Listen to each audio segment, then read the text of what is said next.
क्योंकि पुण्यात्माओं ये दासातन का मार्ग है, ये छोटा बन के चलने का मार्ग है। और परमात्मा भी कहते हैं कि एक शत्रु एक मित्र है, भूल पड़ी रे प्राण, यम की नगरी जाएगा शब्द हमारा मान। फिर पूज्य गुरुदेव जी कहते हैं कि हरिजन तो हारा भला और जीतन दे संसार, हारा तो हरि सो मिले और जीता यम की लार।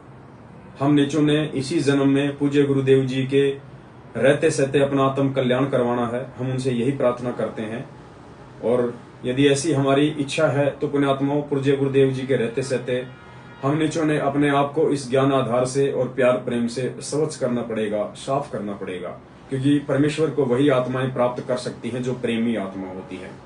बिना प्यार के हम परमेश्वर को प्राप्त नहीं कर सकते। संध्या आरती में एक जगह पेज नंबर 52 पे एक परमेश्वर की वाणी भी आती है कि तन मन धन सब अर्पण कीन्या, परम पुरुष जिन आत्म चीन्या, प्रेम प्रकाश भया उजियारा, कहे कबीर में दास तुम्हारा। खुद वो सारी सृष्टि का रचनहार हमारे पूज्य गुरुदेव भगवान अपने आप को दासा तन में रखते हुए और हम जैसे दो कोड़ी के नीचों को संदेश दे रहे हैं कि तन मन धन सब अर्पण कीन्या। जिस आत्मा ने इस आध्यात्मिक मार्ग में पैर रखकर पूज्य गुरुदेव से तत्व ज्ञान लेकर सारे शुभ और अशुभ कर्मों की जानकारी लेके जब हर प्रकार से वो आत्मा संत से रहित हो जाती है और अपने गुरुदेव भगवान के चरणों में तन मन धन सहित अर्पण हो जाती है, यानी उस आत्मा का अपना कुछ नहीं रहता। तन मन धन अर्पण का मतलब है वो जीवित मर जाता है। योग गुरु ज्ञान विज्ञान वाणी जीवित ही जग में मरो। तो उस आत्मा का अपना कुछ नहीं रह जाता है, उसको केवल परमात्मा दिखाई देता है, उसको केवल मर्यादा दिखाई देती है, उसको केवल सतलोक की झलक दिखाई देती है। उस आत्मा का फिर यहाँ किसी भी सांसारिक रिश्ते में कोई किसी प्रकार का मोह शेष नहीं रह जाता है। तो परमेश्वर कहते हैं तन मन धन सब अर्पण कीन्या, परम पुरुष जिन आत्म चीन्या। ऐसी आत्मा, वही आत्माएं जो दोष मुक्त होती हैं, जो पाप मुक्त होती हैं, जो अपने आप को दास भाव में लेके चलती हैं, जो अपने आप को मरा हुआ समझती हैं, ऐसी आत्मा फिर उस परमेश्वर की पहचान कर पाती हैं। परम पुरुष जिन आत्म चीन्या, परम पुरुष उस पूर्ण परमात्मा को जिन आत्म चीन्या, जिन आत्माओं ने चीन लिया, जान लिया। कौन सी आत्मा? जो अपना तन मन धन आधीनी के साथ, प्यार के साथ अपना सर्वस्व अपने पूज्य गुरुदेव भगवान के चरणों में न्यौछावर कर देते हैं कि हे परमेश्वर, आपने यहाँ आके इस खोकापुर की जो झूठी महिमा आज से पहले जो बनी हुई थी, परमेश्वर आपने अपने तत्व ज्ञान से हमारी आंखें खोल दी है। परमात्मा, ये तो विषय लोक है, ये तो नश्वर लोक है। परमेश्वर न सुई लेके आए थे, न सुई लेके जा सकते हैं। परमेश्वर, केवल आपकी भक्ति और इस भक्ति से जो प्यार प्रेम का जो पाठ हम पढ़ेंगे, वो चीजें हम लेके सतलोक में जा सकते हैं। तो परमेश्वर कहते हैं तन मन धन सब अर्पण कीन्या, परम पुरुष जिन आत्म चीन्या। ऐसी आत्माएं ही उस परम पिता परमेश्वर की पहचान कर सकती हैं, उनको चीन सकती हैं। प्रेम प्रकाश भया उजियारा, कहे कबीर में दास तुम्हारा। जब ऐसा हो जाएगा, आत्मा बिल्कुल जीवित मर जाएगी और अपने सतगुरु के रूप में आए हुए उस परम पुरुष की पहचान कर लेंगी। तो परमात्मा कहते हैं प्रेम प्रकाश भया उजियारा। उसके बाद उस आत्मा में वो प्रेम जागृत होगा, जिस प्रेम के बलबूते पे उस आत्मा को ना कोई जगत में, ना कोई भगत समाज में कोई भी अपना पराया दिखाई नहीं देगा। सब उसको अपने ही लगेंगे, सब उसको एक ही परमात्मा के बच्चे लगेंगे, क्योंकि वास्तविक स्थिति से परमात्मा हमें परिचित करवा चुके होते हैं अपने तत्व ज्ञान के माध्यम से। तो कहते हैं कहे कबीर मैं दास तुम्हारा। परमात्मा कहते हैं जो आत्मा इस प्रकार से मेरे ज्ञान आधार से अपनी रहनी करनी कर लेगी, फिर कहते हैं मैं उस आत्मा का भी दास बनने को तैयार हूं। खुद वो परमात्मा कहते हैं। और पुण्यात्माओं, इससे बढ़कर कोई प्रमाण नहीं हो सकता है। एक पुस्तक है दास ने, आज से पहले उसका जिक्र नहीं किया था आप सभी भाई बहनों को। वैसे दास सतगुरुदेव जी के आशीर्वाद से उस पुस्तक के ऊपर आज से लगभग 4 साल पहले ही एक 1.5 घंटे का वीडियो भगत समाज के लिए बना चुका था, क्योंकि वो पुस्तक में ऐसी भाषा का समावेश था, ऐसे शब्दों का समावेश था, ऐसी कुविचारधारा इस गुरुदेव भगवान से उनकी आत्माओं को दूर करने के लिए पूर्व में जो पूज्य गुरुदेव जी के भगत थे, जो बाद में आगे चल के जो गुरुद्रोही हो गए थे, उन लोगों ने पूज्य गुरुदेव जी को नीचा दिखाने के लिए वो पुस्तक लिखी थी, जिसका नाम था शैतान बना भगवान। ये संजय दास जी थे कोई, अभी फिलहाल वो अंबाला में रहते हैं आश्रम बना के। 2000 से पहले वो गुरुदेव भगवान के शिष्य हुआ करते थे। उसके बाद वो गुरुद्रोही हो गए थे, कारण क्या था मुझे नहीं पता उन सब बातों का। उसके बाद उन्होंने एक पुस्तक लिखी थी शैतान बना भगवान, यानी उन्होंने पूज्य गुरुदेव जी की तुलना शैतान से की, कहा कि शैतान बना भगवान। और ऐसे ऐसी बातें उन्होंने उस पुस्तक में लिखी हुई हैं जो बिल्कुल निराधार हैं, क्योंकि वो काल का भयंकर जाल था। काल भगवान नहीं चाहता कि कोई भी संत यहाँ पे सत्य का प्रचार कर ले और इन आत्माओं के मेरे जाल से बाहर लेके निकल जाए। तो उस समय दास ने इस पुस्तक का जिक्र नहीं किया था, लेकिन इस पुस्तक के आधार पे भगत आत्माओं को सांकेतिक रूप में और 1.5 घंटे का वीडियो बना के दे दिया था लगभग 4 साल पहले। आज आपको उस पुस्तक का एक पेज थोड़ा सा आपको पढ़ के दिखाएगा, क्योंकि पुण्यात्माओं आज हमारा विषय इसी बात को लेके है।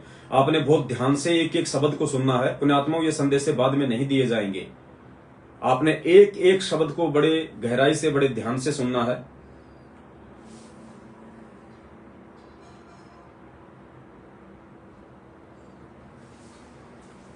ये पुस्तक थी, इसका एक मैंने स्क्रीनशॉट लिया है इसके पेज का, ये मेरे पास में रखी हुई है। तो इस पुस्तक का है पेज नंबर 10, शैतान बना भगवान। और उन्होंने लिखा है,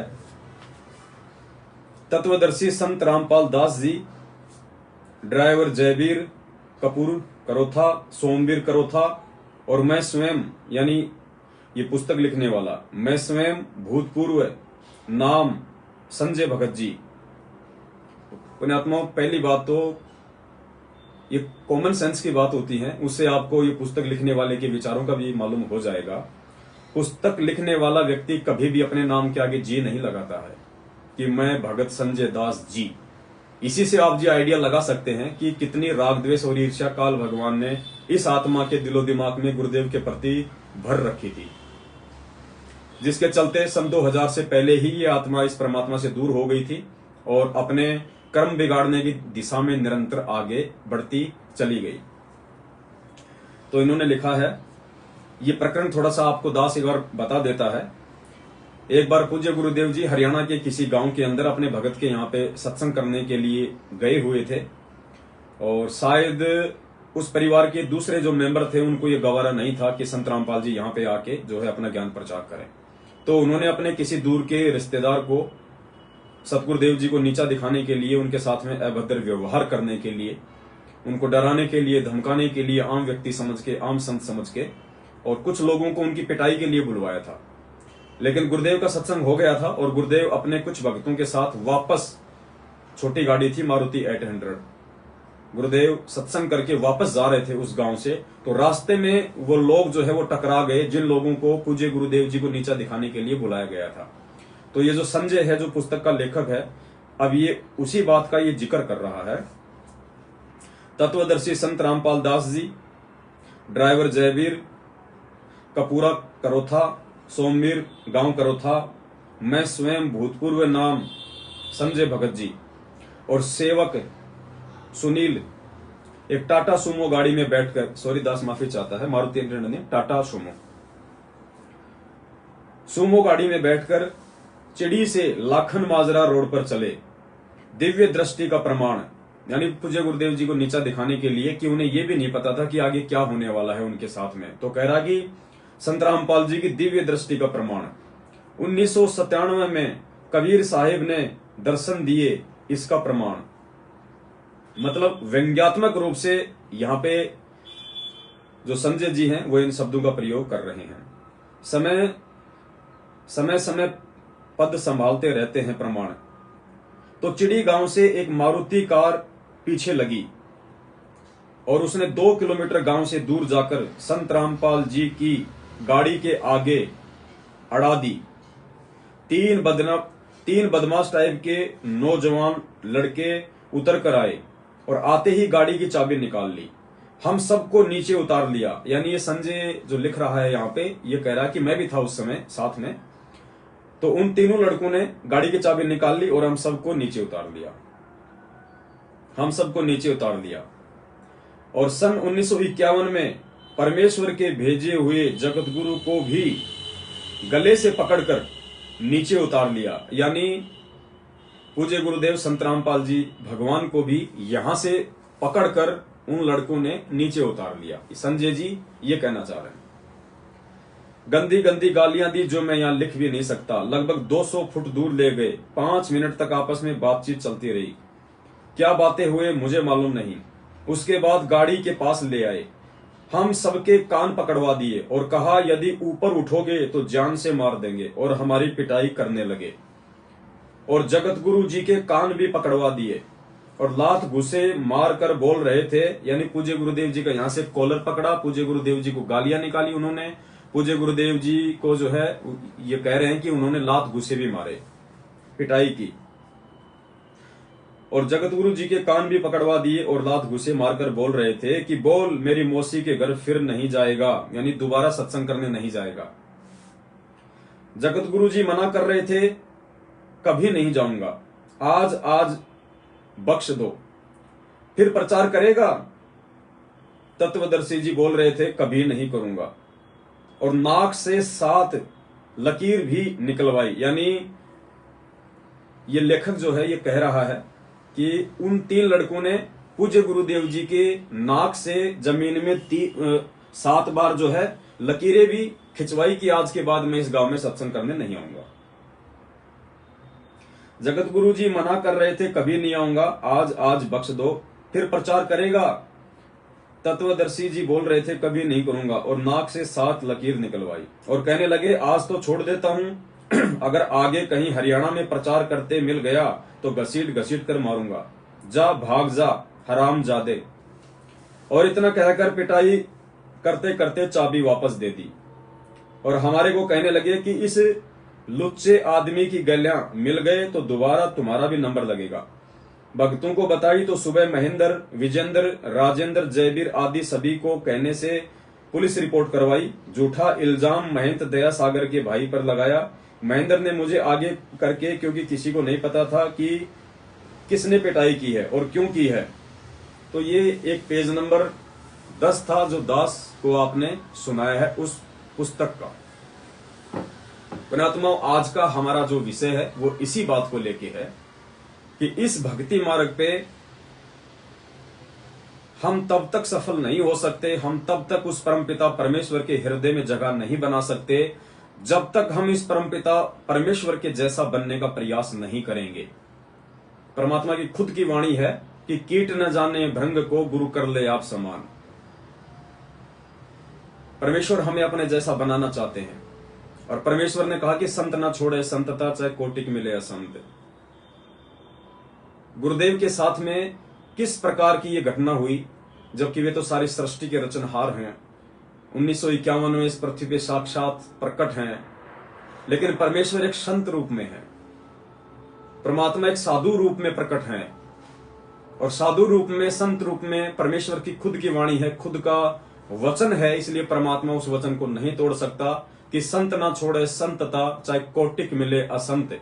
चाहे कितने ही दुष्ट प्रवृत्ति के लोग क्यों ना टकराएं, जो भगत होता है, संत होता है, साधु होता है, वो कभी अपने गुणों के विपरीत जो क्रिया है वो नहीं करता है। तो इस भाई के अनुसार यहां हमारे पूज्य गुरुदेव जी को, जिनके पद चिन्हों पे चलते हुए हमारा मोक्ष संभव है, पूज्य गुरुदेव जी को गालियां निकाली, कान पकड़वाए, लात घूसों से मारपीट की, हराम जादे तक की गालियां निकाली, नाक से जमीन में 7 लाइन निकलवाई, और गुरुदेव ने वो सारे काम किए, कान भी पकड़े, माफी भी मांगी कि भाई आज के बाद हरियाणा में नहीं आऊंगा। और उन्होंने कहा कि अगर हरियाणा में कहीं प्रचार करते मिल गए आज के बाद तो ठीक नहीं होगा। और साथ में जो भगत थे उनको कहा कि इस लुच्चे व्यक्ति के साथ अगर दोबारा दिखाई दे गए तो तुम्हारी खैर नहीं है। खैर ये एक दूसरा विषय है। आज परमेश्वर का ज्ञान आज शिखर पे है, पूरे हरियाणा में घर घर में इस परमेश्वर का ज्ञान गूंज रहा है। खैर ये तो 2 कौड़ी के जीव थे जिनकी क्या औकात थी, लेकिन पुण्यात्माओं सीखने की जो बात है वो आप और हमारे लिए है। काल भगवान ने इस पुस्तक के माध्यम से पूज्य गुरुदेव जी को बदनाम करने की कोशिश की, लेकिन ये परमात्मा है, तू डाल डाल तो मैं पात पात। काल भगवान के चाल से ही परमात्मा अपना काम सफल करता है। आज इस पुस्तक के पेज नंबर 10 के स्क्रीनशॉट से हमें मालूम पड़ेगा कि ये जो पेज नंबर 10 है ये हमारे लिए कितना सार्थक है, ये कितना उपयोगी साबित होगा। काल भगवान की चाल से परमात्मा कैसे उसको लपेटेंगे। पुण्यात्माओं, असुर निकंदन रमेणी के अंदर परमेश्वर की एक वाणी है, जाके अर्ध रूम पर सकल पसारा। अर्ध रूम यानी आधा बाल, जिसके आधे बाल के बराबर पूरी सृष्टि नहीं है। जाके अर्ध रूम पर सकल पसारा, ऐसा पूर्ण ब्रह्म हमारा। दास गरीब कहे नर लोई, यो पद चीने बिरला कोई। ऊपर की वाणी बोल के नीचे आदरणीय गरीबदास जी महाराज जी कह रहे हैं कि ये जो मैंने वाणी बोली है ऊपर, ये जो मैंने ये पद बोला है ऊपर, दास गरीब कहे नर लोई। आदरणीय गरीबदास जी महाराज नर लोई यानी स्त्री पुरुषों से, सभी से कह रहे हैं कि यो पद चीने बिरला कोई। ये पद, ये चौपाई, ये एक लाइन जो है ये कोई बिरला ही समझ पाएगा। यो पद चीने बिरला कोई। कौन सी? जाके अर्ध रोम पर सकल पसारा, ऐसा पूर्ण ब्रह्म हमारा। कि जिसके आधे बाल के बराबर ये पूरी सृष्टि नहीं है। ये 21 ब्रह्मांड, 7 संग अक्षर पुरुष के, सतलोक, अलख लोक, अगम लोक और अनामी लोक, ये सारे लोक, ये पूरी सृष्टि जिसके आधे बाल के ऊपर टिकी हुई है। ऐसा समर्थ परमात्मा है वो। लेकिन वो कौन है जो इस भेद को जान लेगा? कहते हैं दास गरीब कहे नर लोई, यो पद चीने बिरला कोई। ऐसा समर्थ परमात्मा 8 सितंबर 1951 से धरती पे प्रकट होके और 2 कोटि के जीवों के कहने पे कान पकड़ रहे हैं, जमीन में नाक से लाइन निकाल रहे हैं, गालियां खा रहे हैं, लात घुसे खा रहे हैं। तो पुण्यात्मा विचार करने की बात है, फिर आप और हमारी तो औकात ही क्या है। परमात्मा कहते हैं तेरी क्या बुनियाद प्राणी तू पेंडा पंथ पकड़वो। तेरी क्या बुनियाद प्राणी तू पेंडा पंथ पकड़वो। कि हे नादान जीव, 2 कोटि के प्राणी, तेरी तो औकात ही क्या है। चुपचाप बैठ के भक्ति कर ले इस परमात्मा की। पुण्यात्मा शिक्षा है आप और हमारे लिए। जब हमारा भगवान समर्थ होते हुए इतनी आधीनी दिखा रहा है, उन्हें पता है कि ये मेरे ही बच्चे हैं और कौन से बच्चे को मारूं। क्योंकि जब बच्चा काल प्रेरित होता है, जब बच्चा कुसंगत में पड़ जाता है, तो पूज्य गुरुदेव भगवान ने कहा कि वो बच्चा शराब के नशे में अपने बाप की भी पिटाई कर देता है, लेकिन बाप के दिल में फिर भी उसके लिए कोई वैर भाव पैदा नहीं होता। जो मैं पूत कपूत हूं बहुर पिता को लाज।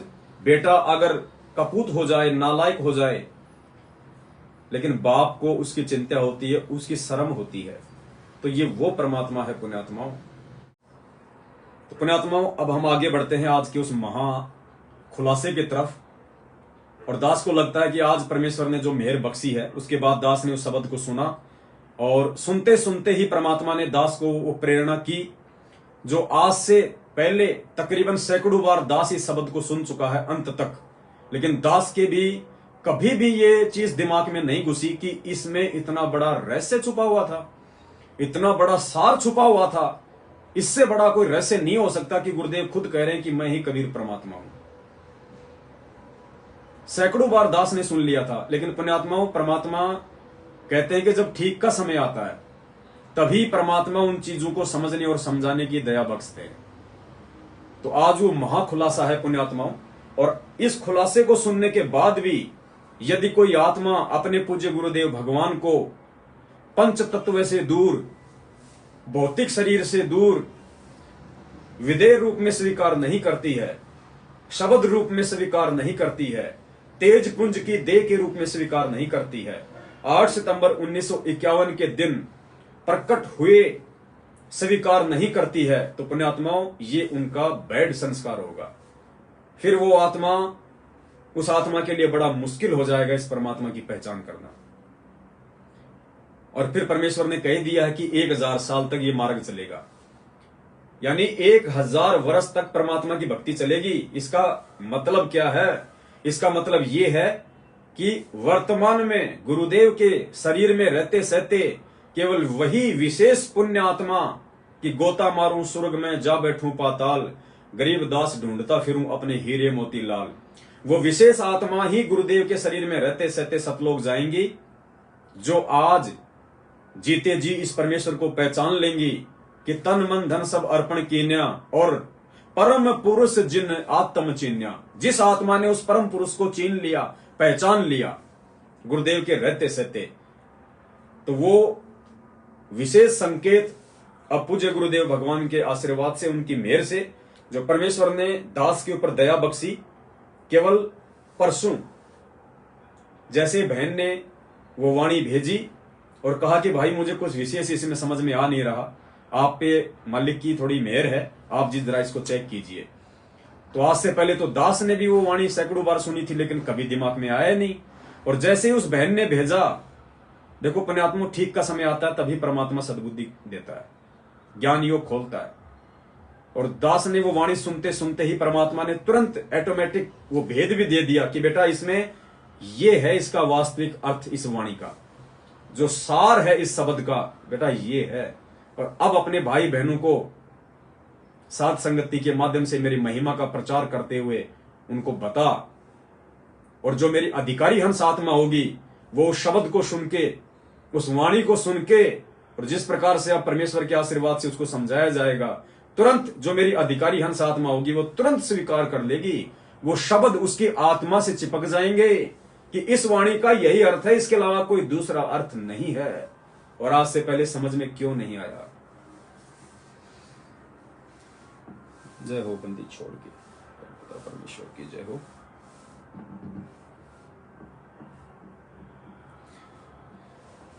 पुण्यात्मा ध्यान से सुनना, आज आपकी आत्मा गदगद होने वाली है, क्योंकि जो आत्मा अगर 60% भी अपने आत्म कल्याण के मकसद से इस मार्ग से जुड़ी हुई है, वो आत्मा तुरंत अंदर से फड़क जाएगी कि इतना बड़ा भेद, और परमात्मा ने कोई आजकल में नहीं बनाया शब्द, ये 2003 या 4 का परमात्मा का शब्द है।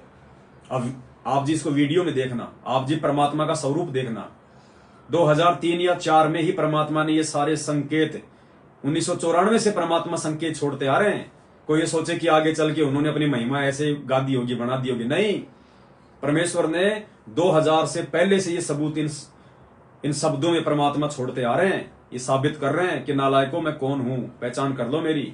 सुनो ध्यान से परमात्मा का ये शब्द। अर्धरात्रि बीत गई थी, स्वप्न में दिखे घनश्याम, इंद्र दमन एक मंदिर बनवा दे, जगन्नाथ हो जिसका नाम। इंद्र दमन एक मंदिर बनवा दे, जगन्नाथ हो जिसका नाम।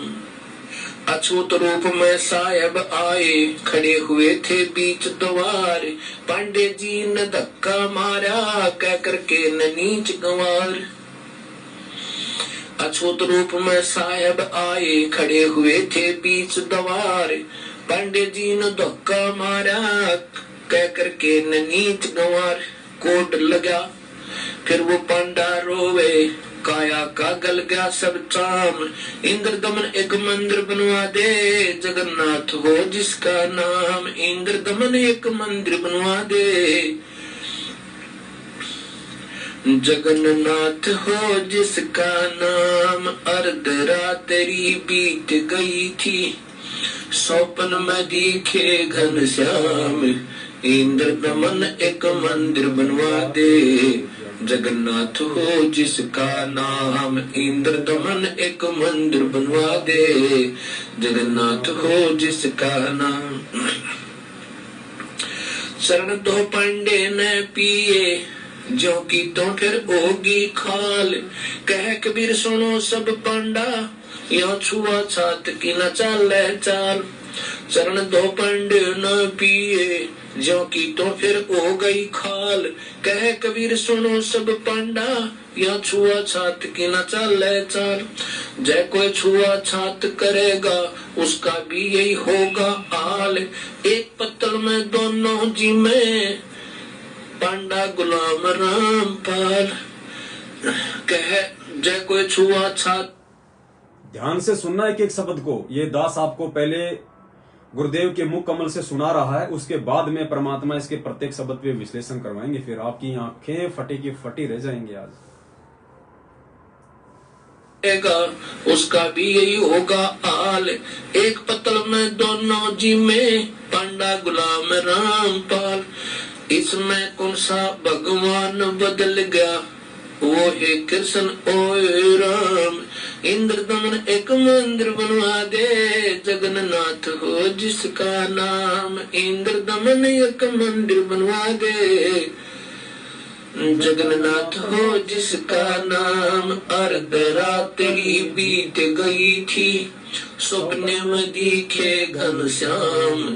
इंद्र दमन एक मंदिर बनवा दे, जगन्नाथ हो जिसका नाम। इंद्र दमन एक मंदिर बनवा दे, जगन्नाथ हो जिसका नाम। अब सुनेंगे दोबारा ध्यान से। अर्धरात्रि बीत गई थी, सोपन में दिखे घनश्याम। इंद्र दमन एक मंदिर बनवा दे, जगन्नाथ हो जिसका नाम। इंद्र दमन एक मंदिर बनवा दे, जगन्नाथ हो जिसका नाम। अछूत रूप में साहेब आए, खड़े हुए थे बीच द्वार। पांडे जी ने धक्का मारा, कह करके न नीच गंवार। परमपिता परमेश्वर सतगुरु रामपाल जी भगवान हमें इस शब्द के माध्यम से जगन्नाथ जो कि उड़ीसा में है, उस मंदिर की ये विशेषता हमें बता रहे हैं कि ये जो घटना जो हुई थी उस पांडे के साथ में छुआछात करने के चलते, उसके बाद परमात्मा ने वहां पे ये नियम लगा दिया था कि अगर आज के बाद में इस जगन्नाथ के मंदिर में किसी ने भी छुआछात की, भेदभाव किया किसी भी जाति और धर्म वालों के साथ में पूजा पाठ के संबंध में, तो उसका भी वही हाल होगा जो उस पांडे का हुआ था। क्योंकि स्वयं वो कबीर परमात्मा उस समय जो कि जुलाहे की भूमिका में थे, जिसे आम समाज नीच की संज्ञा से देखा करता था, लो कास्ट लो कैटेगरी की हैसियत से देखा करता था, तो वो परमात्मा एक अछूत का रूप बना के, यानी स्वयं परमात्मा धानक रूप में आए हुए थे। तो परमेश्वर क्योंकि मालिक विख्यात थे, जिस प्रकार काशी के भंडारे में जो तोताद्री शहर में हुआ था, रामानंद जी के साथ में जब कबीर परमात्मा भंडारे में गए तो पंडितों ने सोचा कि यार रामानंद जी को हम मना नहीं कर सकते, और रामानंद जी के साथ में ये कबीर भी भंडारा करेगा और भाई ये तो मामला बिगड़ जाएगा, क्योंकि कबीर तो धानक है, जुला ये तो अछूत है। तो उन्होंने एक वो कंडीशन रख दी थी कि जो व्यक्ति वेदों के 5 मंत्र सुनाएगा वो पंडित वाले लंगर में भोजन करेगा, नहीं तो सामान्य लंगर में भोजन करो। तो पंडितों ने सोचा कि ये कबीर है, ये अनपढ़ है, इसको वेदों के मंत्र याद है ही नहीं और हमारी बात बन जाएगी। तो उन्होंने ऐसा ही किया। तो ठीक इसी प्रकार जगन्नाथ के मंदिर में भेदभाव था, नीची जाति वालों को मंदिर में प्रवेश नहीं करने दिया जाता था। तो परमेश्वर ने अपना ये भेद, अपना ये सार आज आप और हम बिजली पीढ़ी वालों के लिए छोड़ना था कि सतगुरु रामपाल जी कौन हैं। 8 सितंबर 1951 को मां के गर्भ से आए हैं, या 8 सितंबर 1951 को सीधे सतलोक से आए हैं, प्रकट हुए हैं। ये भेद देना था परमात्मा ने आज आप और हमारे को। तो पांडे ने वहां पे परमेश्वर को अछूत जान के उनको मंदिर में प्रवेश नहीं करने दिया। उसी समय उस पांडे को कोढ़ हो गया, कोढ़ पूरे शरीर पे फोड़े निकलाए, कोढ़ हो गया। पांडे की हालत बुरी हो गई। और फिर परमात्मा ने वहां पे संदेशा दिया कि जगन्नाथ के मंदिर में आज के बाद यदि छुआछूत कोई करेगा तो उसका भी वही हाल होगा जो इस पांडे का हुआ है।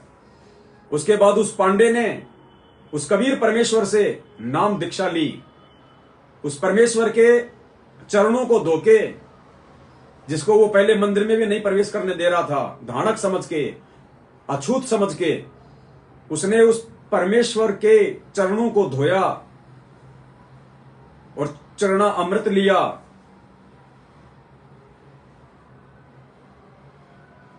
और परमेश्वर ने कहा कि आज के बाद यदि कोई ऐसा करेगा तो उसके साथ भी यही हाल होगा।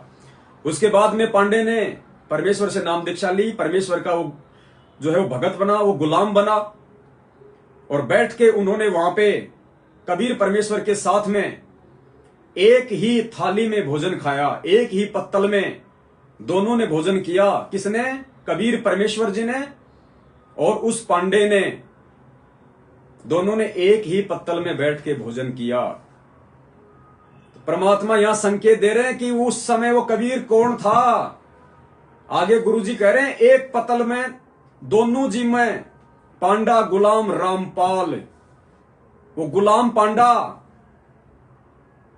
और रामपाल नाम लिया परमात्मा ने।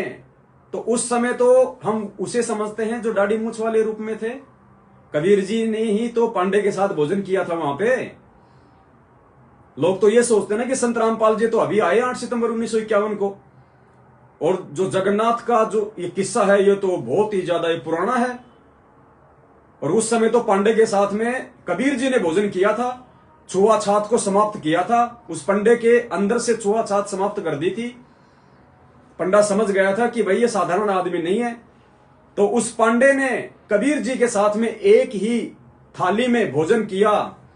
उसके लिए परमात्मा शब्द में कह रहे हैं कि वो कबीर कौन था जिसने उस पांडे के साथ में वहां बैठ के भोजन किया था।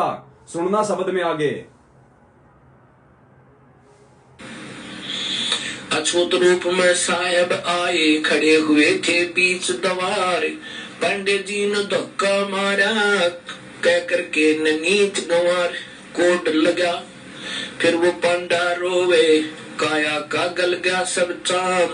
इंद्र दमन एक मंदिर बनवा दे, जगन्नाथ हो जिसका नाम। इंद्र दमन एक मंदिर बनवा दे,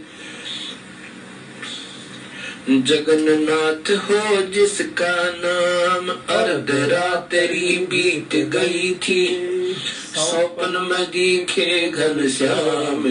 इंद्र दमन एक मंदिर बनवा दे, जगन्नाथ हो जिसका नाम। इंद्र दमन एक मंदिर बनवा दे, जगन्नाथ हो जिसका नाम। अब सुनना ध्यान से, कौन था वो कबीर?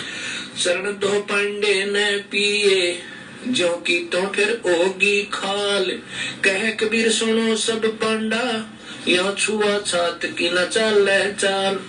चरण दो पंडे न पिए, जो की तो फिर हो गई खाल। कह कबीर सुनो सब पांडा, यहाँ छुआ छात की न चाले चाल। जय कोई छुआ छात करेगा, उसका भी यही होगा हाल। एक पत्तल में दोनों जी में, पांडा गुलाम रामपाल। कह जय कोई छुआ छात करेगा, उसका भी यही होगा हाल। एक पत्तल में दोनों जी में, पांडा गुलाम रामपाल। इसमें कौन सा भगवान बदल गया, वो है कृष्ण ओए राम।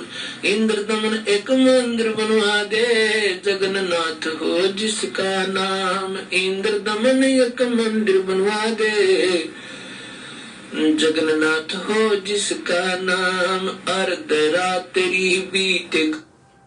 इसमें कौन सा एक पतड़ में दोनों जी में, पांडा गुलाम, यानी वो गुलाम पांडा वो दास बन गया था परमात्मा का नाम लेके, उनके चरणों का अमृत पी के वो गुलाम बन गया था उस समय कबीर जी का। तो उस समय उस पांडे ने, उस गुलाम उस पांडे ने और कबीर जी ने, दोनों में उस छुआछूत वाली परंपरा को तोड़ने के लिए बैठ के एक ही जगह पे एक ही पत्तल में भोजन किया था, प्रसाद खाया था। तो यहां गुरुदेव इस शब्द में ये स्पष्ट संकेत दे रहे हैं कि उस समय उस गुलाम पांडे के साथ में जो भोजन कर रहा था वो कौन था। तो एक पतल में दोनों जी में, पांडा गुलाम रामपाल। अपने आत्माओं, इससे बड़ा सबूत और क्या चाहिए कि धरती पे साक्षात कबीर परमात्मा है भाई। और कबीर परमात्मा आएगा तो मां के गर्भ से नहीं आएगा। ये पूर्ण ब्रह्म परमेश्वर है, सारी सृष्टि के रचनहार हैं पूज्य गुरुदेव भगवान। और आप और हम आत्माओं का ये सौभाग्य पुण्यात्माओं कि हमें ऐसे परम पुरुष की शरणागत मिली। पुण्यात्माओं, हमें तो ये सबसे बड़ी जीवन की खुशी लगती है, इससे बढ़कर हमारा कोई सौभाग्य नहीं हो सकता। और आगे परमात्मा ने, अब आपने तो सुन के निकाल दिया अपने कानों से, लास्ट की चौपाई तो आपने सुनी, लेकिन कुछ अब देखो, आप भी थोड़ा बहुत तो परमेश्वर के सत्संगों पे विचार करना सीखो। परमात्मा पुण्यात्माओं, जो दास ने बताया बस वहीं तक आपने उसको समझ लिया, लेकिन उसके बाद भी तो एक और रहस्य दे दिया परमात्मा ने कि इसमें कौन सा भगवान बदल गया, वो है कृष्ण वो है राम, इंद्र दमन एक मंदिर बनवा दे, जगन्नाथ हो जिसका नाम।